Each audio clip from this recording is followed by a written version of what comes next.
Hello, hello, family. I am Isabel David, and we are going to invite Mr. Here we go.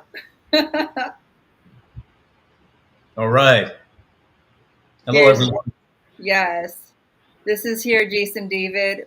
He is, and I am the founders of Triumph Global, a spiritual community all over the world. And we're here to create context in the sense of your questions being answered via spiritual questions, via relationships, via business. So if you have a question that you'd like to have answered by the spiritual from the spiritual community by Jason David, who has a plethora of knowledge. You know, he's been here with us for 3 years as far as broadcasting in Triumph, but he's been a pastor and walking with God since he was 14. So this is a place, a safe place for your questions to be answered. I definitely want to encourage you to go to Facebook at Triumph Global now and submit your questions. You will see a message button up at the top. Go ahead and click on it, and your questions will be submitted right to my phone. And with that, we'll schedule you or the question. If you want to be a part of this segment, we definitely would encourage you to do so as well. So today we have a great question. Are you guys ready? The question today is, how do you know? How do you know if your imagination is from God or godly, or if it's just a puffed up imagination from your flesh?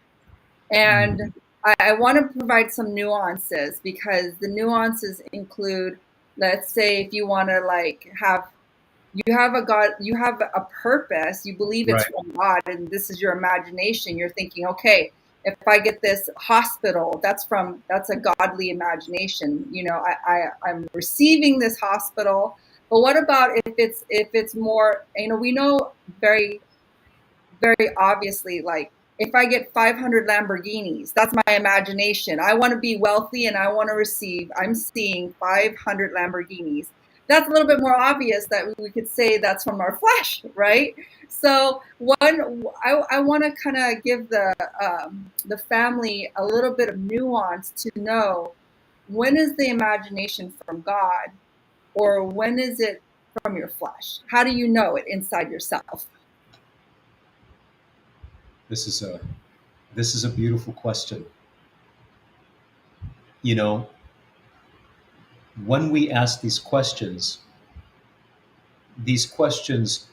are truly not questions of when do we know, but these are questions of permission. These are questions of existential permission. And these are questions that, you know,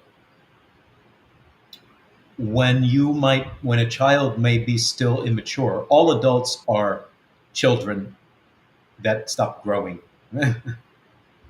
But being an adult doesn't mean that you're mature.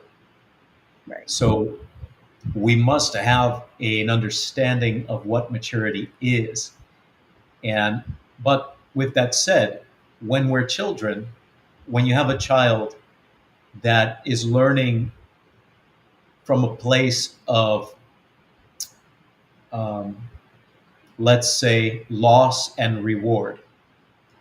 If I do these things, I have reward. If I do these things, I have loss. Mm.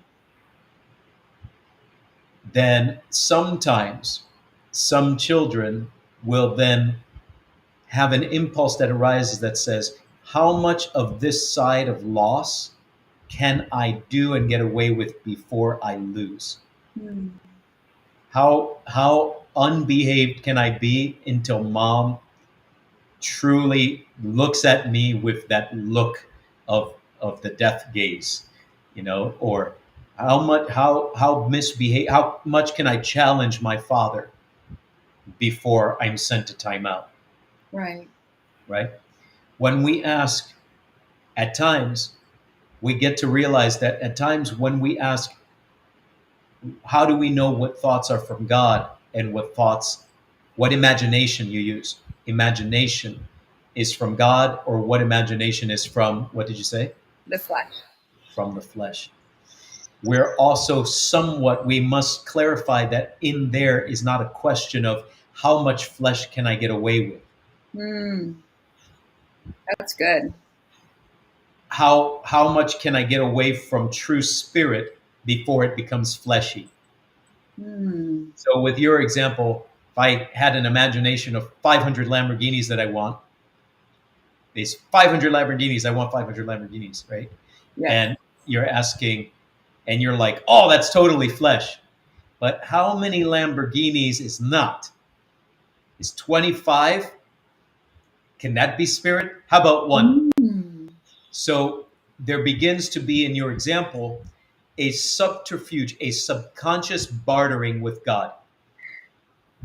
So good. So good. You- I think like just that right there is just like, well, we're done, guys. This is so good.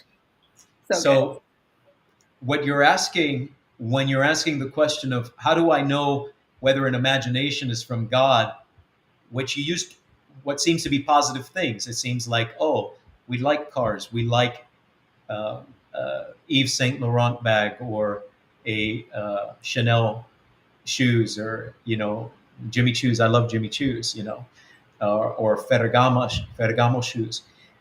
Well, how I want a whole closet of Ferragamo shoes. If we're using these types of examples, and then we say, well, how do I know if that imagination was from God or not?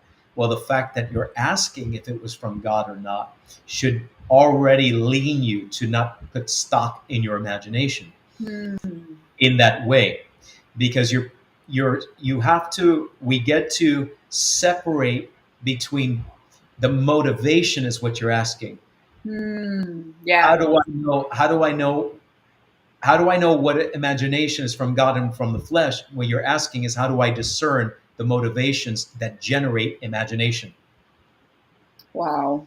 How do I discern the motivations that generate imaginations? That's so See, good.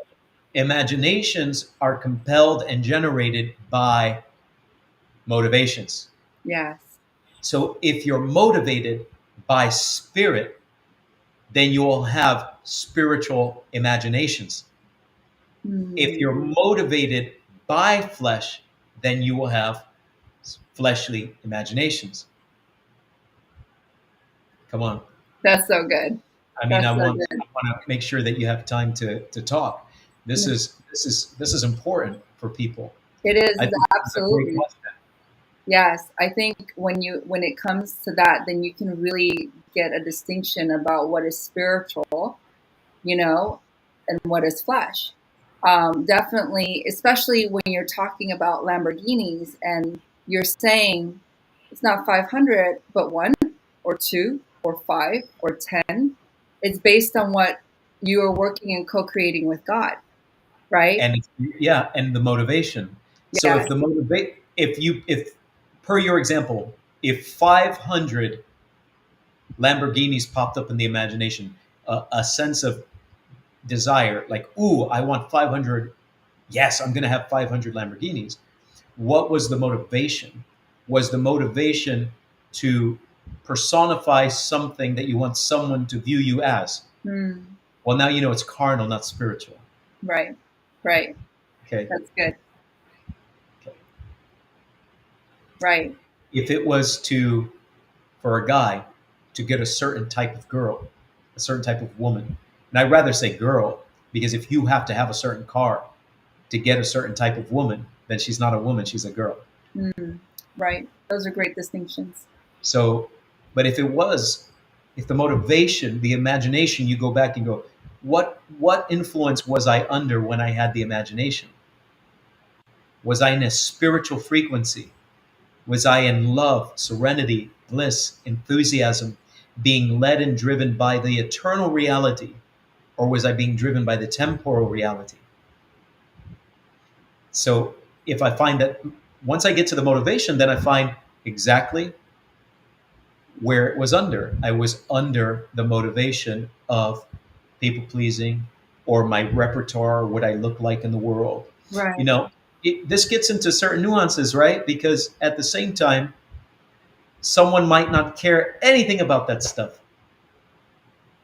but they're going to a business meeting as a counselor, as a consultant to a king, you know, and the people that mediated it say, well, there's certain protocol, so you want to have your best, you want to wear your best, okay, and you show up and you don't care about those things, but you still are who you are. You're a great person. You have the best counsel. You can solve mysteries. You're like Joseph or Daniel, right? Right. Guess what? After Joseph interpreted Pharaoh's dreams, Pharaoh changed his apparel, changed his outfit. First thing that Pharaoh did when after Joseph gave him the solution was change his outfit. He's like, no, inside you're greater than me, but outside you look like a mess. So we're gonna give you a new apparel, a new fashion closet. We got to put a neck. So when Daniel did the same thing for King Cyrus, King Right. Cyrus put purple garments all over him, Right. brand new royal shoes. He put the best shoes on his feet. He put some Ferragamos on his feet. Sorry, I love Ferragamos. You can't tell me that some Jimmy shoes are better than Ferragamos. But so within that context, he put the best on him, and then it says, and put gold necklaces around his neck. You Right. know, we have this generation at times going plain Jane, and I notice how the younger, the millennials and the Zers are starting to wear gold chains. Even people that are not in like hip hop or Right. rap culture, they're wearing gold chains, and they probably weren't raised like that, but they're getting a different sense of culture. All of a sudden they're thinking about the gold chain, right? Was that from the spirit or from the carnal flesh? Well, was Mm. it because you wanted to be like your posse? And Right. you'll be rejected if you're not like your posse. You want to put on certain airs. Well, then it was based on the flesh. Now, This is so good. now, if you say those people look at people through the flesh. So I have a gold chain that I don't wear anymore, but I'm going to be around them today, and I want to share the gospel with them. I'm going to wear my gold chain just so that there's a bond. So now they got to go, oh, wait, I can't find my gold chain. Hey, I'm going to go pick one up. I'm going to pick it up just so that I can talk with these people in this community, and there's a sense of identity. You don't have to do that, but you get the example.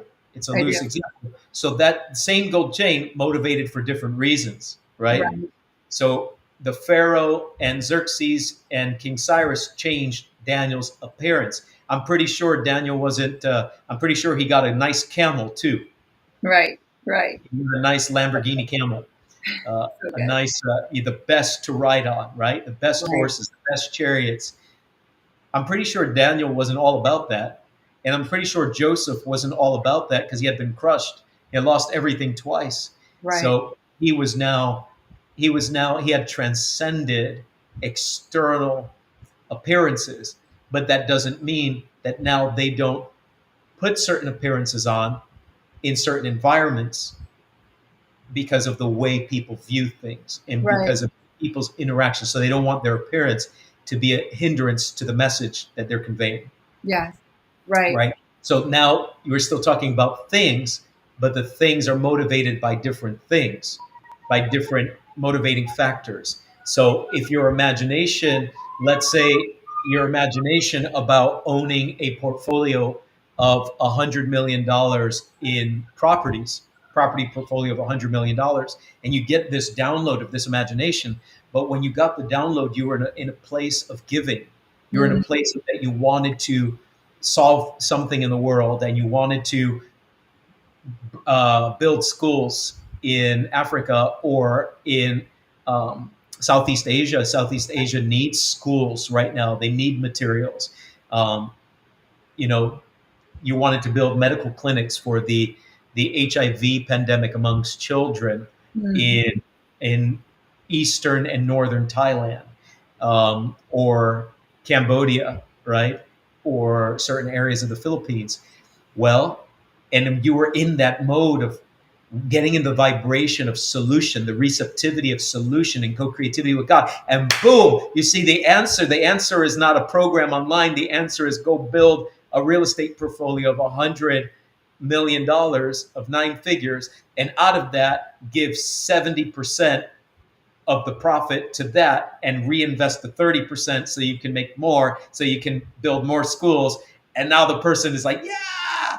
So now, right, and remember that things are relative to God. So we can't get religious here. Like, God doesn't have a minting press in heaven. God doesn't measure your financial bank account to esteem your worth.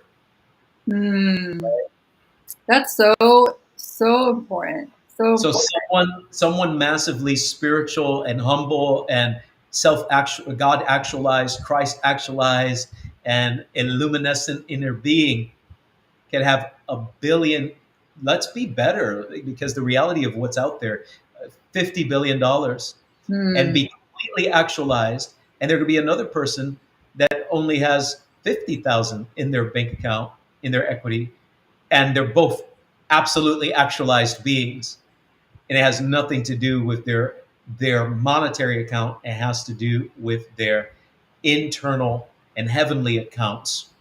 And so God doesn't care about the billions, because there's limitless resources. In the Hmm. sense, in the context of what we talk about on the planet, there's gold that hasn't been found. There's oil that hasn't been found or tapped into. Water is free. Everything in the world is free. I want you to think about that. Everyone, think about that for a moment. Grass is free, grows everywhere. You're eating lettuce from a store if you live in a modernized, domesticated society, but lettuce is free. It grows in the ground. You're just not growing it. Right. Right. Lemongrass is free. You just need to find a field where it's growing, and it'll just cost you a little bit of effort. But there's no one standing there in a field that no one owns, whereas their blueberries are growing, Yeah. saying, no, no, you got to find the person, you got to pay for that before you pluck it off the tree. I've walked in Italy into unowned old olive orchards that have been abandoned, and Hmm. you can just pick the olive right off the tree and eat it. And because we're so used to buying things in grocery stores, it feels weird to pluck something off a tree and eat it and receive nurture. And you're still thinking about, I need to go to the restaurant to eat. But you just ate. You just ate berries, and you ate milk from the cow. And if you want butter, you can just churn that milk yourself. It's ready to go. Right. Water is free. It's all over the world. There are streams. You can go to a clean stream and drink from it. So good. You know, Good. so abundance is all around us. So your imagination, the reason why I say that is because oftentimes your imagination, number one, the imagination created by God has no limits. Hmm. So just because it's 500 Ferraris doesn't mean that it's carnal. Hmm. Oh man, I triggered someone. Just, just because it's 500 Ferraris doesn't mean that it's carnal. Maybe your brain and your imagination, you were under the inspiration of the spirit, but you grew up around cars, or you understand cars. So you said, man, if I get 500 Ferraris, and you're like, yeah, 500 Ferraris multiplied by 300K to 500K each. Okay, so we're talking a cool 25 million. If I can get it, or 17 million. Okay, with 17 million, then I'll flip that, and I'll do this, and I'll do that, and I'll gift this to that person, because they can sell that to create this with that institution. Also, there's this pastor that I love who's given so much to me. I'm going to give that to the ministry. If he decides to keep it, he can keep it. Decide to sell it for the ministry, they can sell it. But I'm going to give it to the pastor. This this Endless. is this is the reality. So just because it's 500 Rolls Royces, Phantoms, doesn't mean that it's carnal. It's the motivation and the inspiration of the influence that you were under. And is it based on eternal implications? Are you seeking to create an eternal impact through that natural resource? Right? That's good. Yeah. Some people get to realize, people are like, what? Eternal impact through natural? Yes. You hear me through natural ears, and I'm communicating eternal spiritual realities through radio waves and satellite digital dishes. We have to pay for this platform, or you wouldn't be able to hear us. So the inspiration to purchase access to a platform had spiritual, eternal implications. Right. but yet we still had to uh, uh, curate the platform, and we still Mhm. had to pay for the platform, and we still have to edit, and we still have to buy lights, and we still, oh, you guys have so many lights, who do you think you are? There's some people that might think that you spent $50,000 on lights. Yeah, because look at the production value that reduces the hindrance and engages the audience so that they can receive the teaching. Is it Absolutely. is it necessary? Barely anything is. Barely anything is necessary. There are tribes out there living happy lives, almost completely butt naked, almost completely nude. They barely have any clothes, and they live and die. They have their bar mitzvahs, their weddings, their celebrations, their feasts, their festivals, their sacred moments. They live all their life, no clothes, wasn't necessary in their consciousness. It's so interesting that you say that These are because just the examples. Don't necessary, go off running around in Miami with no clothes on, or Los Angeles, saying clothes aren't necessary. It's based on consciousness. Go ahead. I want to hear what you're saying. absolutely. No, because when we think about what we were taught in grade school, what is required and necessary for you to live is air, water, food. Everything else is an imagination of making your life a little bit easier or more convenient with cell phones and Right. technology, hot running water when you could actually be using cold water all the time, which I think that's a greater example, especially for people in the West, is you don't need a hot shower. No one needs a hot shower. Everyone has been bathing themselves in cool or cold water for thousands of years, unless they had a hot spring. And I'll go further with that. A hot spring tends to have sulfur in it, and mm, sulfur smells. And so most people would not bathe in certain hot springs because they would stink afterwards. So they would, if they bathed in a hot spring, it was for therapeutic purposes, and then they would jump in the river in cold water to clean themselves off to try to get that smell of the sulfur off their body. mm, So this is key. People would burn fragrant woods and smoke themselves in it to right, make the body odor, kind of cover up the body odor, and they would smell like smoke or cherry wood or oak wood or sage or berry wood, because they wanted to smell not like bo. right, But cold, I think that's a great example. So because we're talking about the imagination. So you know when someone thought of heating water, of creating indoor water heaters for people to have this, was it necessary? Not necessarily. Are there certain benefits? Yes. There has been health benefits for healing purposes. Sterilized water, being able to boil water efficiently, the other periphery discoveries that they made around that, being able to distill water at a basis where it was more affordable to people, because still distilled reverse osmosis or distilled water is healthier at times if it has minerals in it. Um, for the medical institutions, cleaner water, heated water, soap and water, right? Soap and hot water right, cleanses better and removes bacteria and removes soils and stains better. So there were other peripheral. So when someone imagined this, well, they had a lot of benefits to it. It also created jobs in the capitalistic marketplace. It did a lot of good. They were under the realm of the spirit. Now, where can it be carnal if they were just like, it's only about money? And then they never let anyone use the IP of it, be able to have right, access to invent other things from right, it. right. Well, most people, when they get these downloads, they start getting consequential downloads to what else they can create. So their imagination is alignment. So I always say start with the motivation, and then you go into the inspiration. What are the under the influence of when you have the idea? What is the impact radius of the imagination? Obviously, we're not talking about a basic thing, but just for the mention it, if your imagination was you're married and you were making out with someone else in your imagination, well, that's from the sinful nature. Mhm. It's from the bend of the sinful nature. Now, it goes into other things if it was a dream, but we're talking about imaginations. So if you're having imaginations of being seduced by an individual that's not your partner, then that is a demonically inspired, a fleshly inspired imagination. So, Mm. what are the fruits of the flesh? You can go read the fruits of the flesh. And whenever you have imagination that's associated with the flesh, let's say rage, rage is a fruit of the flesh.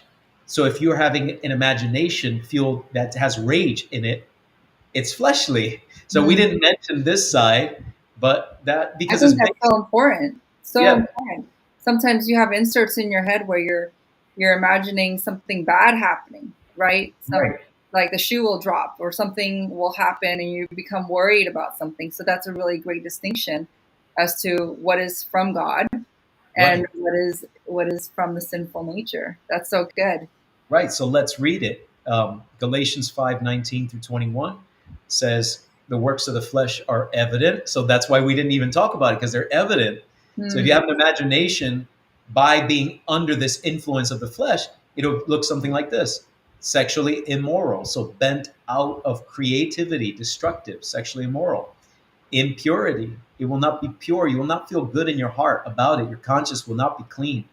You wouldn't like if someone knew that you had that imagination, Right. right? Because it's impure. Sensuality, which actually means over sexualized, fetishized, um, making the body, the flesh, the sexuality, everything rather than the soul, right? It's like Right. when women say they're being objectified, they're made into an object, or their sexuality, their body is made into an object. So that Right. type of sensuality. Mm. Idolatry, putting something, worshiping something or adoring something more than God. Okay, you could be worshiping your own opinion more than God. Your imagination could show that it's worshiping something more than God, or it's providing fealty and Mm. subservience to someone else more than God. This is idolatry. Sorcery. If your thoughts were manipulating an environment or doing charms or what can I do, and go to the Chinese soothsayer, to the tea reader, to the horoscope reader, going on TikTok to the people that are doing these little card readings, sorcery imagination, that's under the flesh. It's from carnal. Enmity, where you're putting spite between people. You have the imagination is enmity between you and your spouse, or enmity between churches, or enmity between organizations, or enmity between nations, or Mm. enmity. Your imagination is about enmity. That's from the carnal nature. Strife, the imagination was strife filled. Strife ensued, filled with strife. Flesh, carnal. Jealousy, fits of rage, rivalries. Mm. See, remind yourself, oh, rivalry. I feel myself as a rival. That you have an imagination. I'm a rivaling this person, or they're rivaling me. Flesh, Mm. dissensions. This is where your um, fractions, right? Dissensions are when you create division in an environment and you Right. dissent against the authorities, right? Dissensions, um, Mm. divisions, divisions, envy. So your imagination is envious. There's a role player in imagination that's envious or was motivated by envy. Well, you just saw a woman with a certain type of shoes and you envied that she had that. And now you see yourself getting them just so that she can see you wearing them. Mm. That is fueled by the flesh. Or you see yourself with a certain type of car, but you see yourself with that car, and immediately in your imagination, you see yourself rolling in to someone's house or someone's invitation, and they see the car, and you're projecting, you're in affectation. You want them to know, you're broadcasting that you have that. That's Right. based on envies. Drunkenness. So the imagination is drunken in nature. It's not Mm. sober in nature. It's not in reality in nature. Drunkenness, that's from the carnal. Orgies, that's from the carnal. So you see yourself with multiple people. You're having an imagination with multiple people. You're having an imagination, a spouse, for some reason, they're having an imagination where them and other people are together with their wife. Mm. Orgies in the imagination. This also can be mixing. This can also go into mixing certain commerces or pedophilia. God forbid someone has an imagination. These are all carnal things. They're based on the bent of the sinful flesh.